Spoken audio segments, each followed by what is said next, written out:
Hi, Tim Blankenship here with Divorce661.com. This is going to be a real quick video on how to stack your divorce judgment paperwork for your California divorce when you're going to submit your judgment.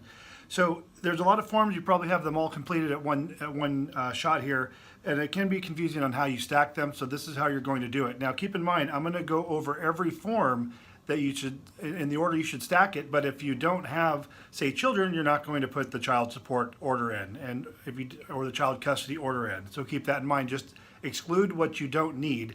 Keeping in mind, even if there's no property, you still need a property order. Even if there's going to be zero spouse support, you still need the spouse support order.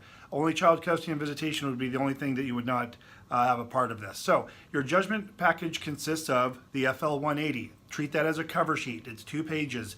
And then page 2 says what's behind there. There's a custody order, child support order, spouse support order, property order, etc. Following the 180, if there are minor children, you're going to have an FL 192. It's a Notice of Rights and Responsibilities for Children. That just goes right behind the 180. Then you're going to have your court orders in, and you're going to place those in the same order as listed on page 2 of the 180. So you'll then have your 341 custody order, your 342 child support order. Then behind that, if you're going to have child support, even if you're not, you're going to need a DISO master. That'll go behind the 342. Then you'll have your spousal order, 343, followed by the 345, which is the property order. That makes up your judgment or your settlement agreement or your divorce decree. It all means the same thing.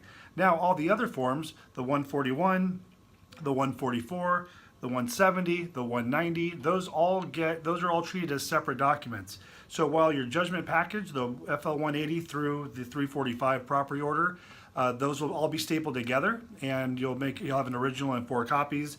The other forms, the 141, 144, 170, 190, any other forms that go along with it, income and expense declaration, you can just have an original and say 2 or 3 copies is generally acceptable. And that's the order you place your judgment in when you're submitting your final California divorce paperwork to the court.